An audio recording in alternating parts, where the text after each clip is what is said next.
Today, I will talk about a work that excites me very much. I started actually this work back when I was at ETH Zurich, and it's also supported at this moment by my ongoing UKRI Future Leader Fellowship in Leeds. This work actually is about a huge, long-standing problem we have been facing, the collective privacy loss in our digital society. I will outline here a solution and a new perspective to privacy recovery based on decentralized and human-centered artificial intelligence.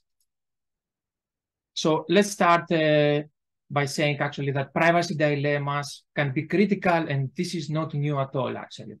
If we go back to World War II, we see actually an interesting and huge discrepancy. On the one hand, in the Netherlands, Nazis could easily identify Jewish people, but in France, this was not so easy. Actually, what made such a huge difference?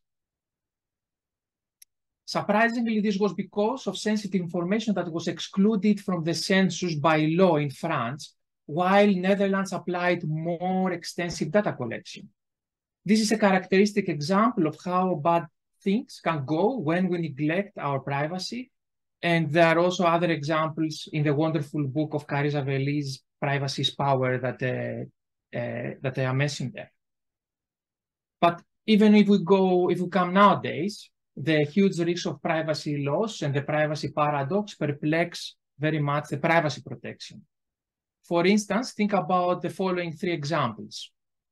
How many installed apps are needed to identify most of the individuals? Or how many GPS records are needed to identify most of the individuals? Or even from the 90% of individuals who give up privacy, how many of them intend to protect it?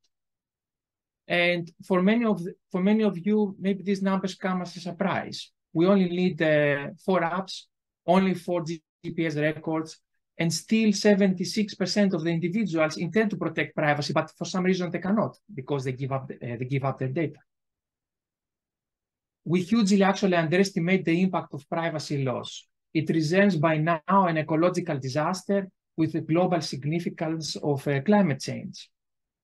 Privacy loss pollutes and poisons our society at so many different levels, starting from the environment, the data centers that consume a lot of energy. We have data that we cannot even process at this moment. Surveillance causes health and stress, affects the health. We have also social impact by algorithmic biases, discrimination, censorship, and the loss of freedoms by access to personal information. And also, of course, our democracy that we talk a lot about today. Our elections are highly vulnerable by sensitive information collected in social media. But why are we failing? And my thesis today is that privacy, it's actually is not an individual right. It's also a shared value in the digital era. So what are we missing to get it right with privacy? So here I propose a new paradigm in which data sharing can be a result of a collective arrangement with the aim to provide minimum quality of service for our digital economy, but also maximum privacy. What this means in practice, it means minimizing both excessive but also insufficient level of data, and sharing actually under the doctrine as little as possible, as much as necessary, which we all talk about, but we have failed so far to scale it up and also to find practical applicability to this doctrine. And I envision such communities that can share data in a coordinated way, the data collectives that I will refer to. And if we neglect the digital area and go back to Elinor Ostrom, we actually have frameworks for collective arrangements of our institutions to govern common pool resources. But can we apply such principles in the digital era? This is actually a problem of how to automate and scale up these collective arrangements. And coordinating data sharing involves decisions about who is sharing to whom, when, how much, and what data, and also for what purpose. And what I also claim here that this is a techno-socioeconomic problem with computational complexity. And the level of ambition that we have here will determine also the scope of the study In this case, actually, we focus on mobile sensor data because of their pervasiveness, the scale, and the privacy-sensitive nature of the smartphone or the smartphones, but also because of the broad spectrum of applications that are supported by mobile sensor data, including sensor fusion, human activity recognition, but also a lot of applications of smart cities. Actually, what I want to say here is that if we get it right with privacy on mobile sensor data, then we open up a field of a lot of opportunities to protect our privacy. The existing privacy protection methodologies haven't provided the solution so far. I'm not going into the detail, but I want to say that there are many limitations at this moment that this solution haven't scaled up so far. And here we designed a novel solution based on decentralized, privacy-preserving, and efficient AI, because we need to trust the solution in order to protect our privacy. There's no point to provide a solution that is privacy intrusive itself. So in this way, we want to automate and scale up these collective arrangements, but we need to do it in a responsible way. So we model the problem of coordination as a discrete choice, multi-agent optimization problem. And first, we let each user to generate a number of data sharing options to choose from that determine the type of collected data, the collectors to whom the data are shared, and the context of data use. And I assume actually that these three factors determine how we make choices. And I will further talk about it. And at the end, secondly, we use the collective learning algorithm of EPOS, an AI algorithm, to perform a coordinated selection of data sharing to achieve two objectives, and often opposing objectives. On the one hand, we minimize the mismatch between the shared data of citizens and also the required data to empower an online service. This mismatch is an indicator of the quality of service. And also we minimize the privacy cost, meaning how frequent sensor data are collected. This is an interesting study because we'll study a large spectrum of data sharing scenarios within a factorial design of 4 sensors, 4 data collectors, and also 4 contexts. And if we take all combinations, we have this interesting factorial design of 64 data sharing scenarios. For instance, you share GPS data with a certain corporation for social networking. And this picture shows the data sharing conditions we study and actually the hypothesis that we will set here. So there are 4 hypotheses and 4 conditions. First, we assume that the attitude of individuals is to share as little as possible, as much as necessary. So we assume that there is some rationality in terms of privacy on individuals. However, in practice, what we see that without some form of reward, they will share insufficient data to service providers. And when they are rewarded, either directly or indirectly, they tend to share excessive data. That's what is happening nowadays. We have excessive amount of data shared for free action. And when coordination is introduced, I want to show that a significant privacy can be recovered. Now, we test all these experimental condition and hypotheses rigorously within a novel experiment that involve actually more than 27,000 real data disclosures. And actually, this experiment is mapped to the 4 experimental conditions that I showed you before. In very simple words, what happens is that the participants go to the lab. We record the attitudes and the intrinsic data sharing, the first 2 data sharing conditions. Then they're involved for 2 days in data sharing decisions with rewards, with real monetary rewards. And at the end, we are able actually to calculate the coordination result if there was information between them to coordinate the data sharing. I will show you now how we collected this data, the data for each experimental condition. In terms of attitudes, we introduce some survey questions where the participants responding about how privacy sensitive they found the different sensors, the data collectors, and also the context. And in terms of the intrinsic data sharing, we introduced them to the 64 data sharing scenarios, and they had to give a response about how much data they are allowed to share. As you see here in the scenario, we have a very simple question about the sensor and also where they share the data, in this case, in this corporation, Tiger & Tiger, and also for the context of social networking. And we took all the combinations and we got responses from the participants about all these data sharing choices. And the most complex bit scenario and interesting was the rewarded data sharing, where what we did is we introduced the participants into a dilemma, whether they want to improve rewards or privacy. And they could see their balance, okay? So we actually assume that each individual wants to have a balance between these two, and we want actually to extract this balance. So first they select what they want to improve, and then a scenario was recovered where they could make a choice that either improves the reward or the privacy, whatever they intend to do. And we support them visually to choose an option according to their own choice. Okay, so these are the results. This is the experiments, and now I want to show you, based on this experiment, the 3 key results that we observe, which are the most interesting observations as well we made. And I think these are very powerful results, and they mean a lot about the individuals, but also about the privacy and how we can protect it. First of all, the first result shows that coordinated data sharing is efficient. That means that it can recover privacy for people, but also reduce the cost for service providers by accessing less, but also better quality of data. Moreover, we have an increased understanding. We observe that the data collector and the context are the most important criteria with which individuals make data sharing choices.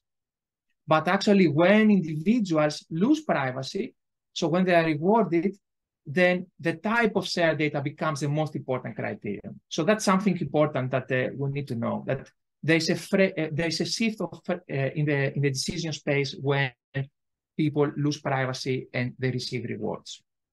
And last but not least, we observe 5 key group behaviors when we see the changes from intrinsic to rewarded data sharing. So the privacy change, we observe 5 stable but reinforcing behaviors that I will talk about. I will start with the first result about the coordination and the efficiency of the coordination. So if you look on the plot on the top right, we see actually all the data sharing conditions and what happens with privacy.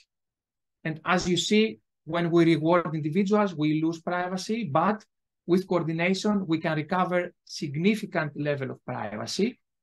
And we see also that certain conditions are correlated. The intrinsic data sharing and the attitudinal data sharing are correlated, but also we see a correlation between the attitudes of individuals with the difference between rewards and intrinsic data sharing. And a last key message here is that how privacy improves, okay? So how individuals improve the privacy. So by sharing less sensitive data, that's how, this is the heuristic with which they improve their privacy under these conditions. Now, in terms of quality of service, okay, we see that privacy can be recovered with coordination, but we also observe in terms of quality of service that rewards spoil data quality. And coordination manages to minimize excessive and insufficient data to provide less but better quality of data. Now, in terms of cost, okay, so I want to show you now what happens for the data collectors that pay a cost to incentivize individuals to share data. And that's here an interesting observation too. We have a win-win for all situation. So we have higher privacy for people, but with lower cost for service providers because less data are required. For example, you see for intrinsic data sharing, we need to pay more cost when we use rewards, so 48.5% increase in the cost. But this cost drops down with coordination by 10% or 32% in the two conditions that we tested. So there's always a gain in terms of cost for the service providers when they support coordination. Now we'll go to the second result about the three criteria, as I said, the data, the type of data, the collectors, and also the different contexts. So in this graph, I show you the relative importance of this criteria. Okay, so we see that these criteria, first of all, are key indicators for the people to make choices in terms of privacy. And actually, we see that in most cases, to whom we share data and for what purpose are the most important criteria, as you see here on the dots. But this changes only when we prioritize for the rewards. In that case, the type of data becomes the most important.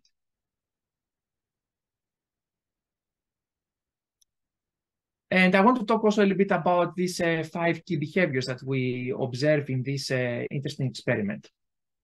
So, okay, so what we did here, okay, first of all, we just focus on the behavioral change, okay? So we want to see what happens with and without rewards, how the behavior changes, and we group behavioral changes.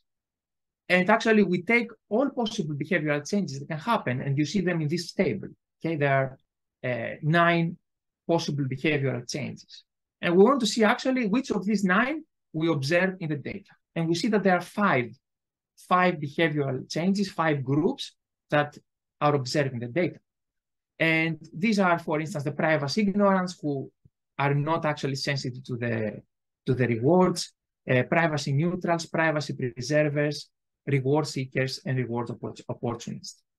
And interestingly, these groups, first of all, they are statistically significant. The clusters are robust. And these groups also map very well with well-established categories in the general population, investing population, as we see in this table. I think by having awareness about the different groups in the population, we can provide targeted privacy protection strategies and also build educational strategies for the different groups to increase awareness for privacy. Yes, I would like to provide some takeaway messages from this work.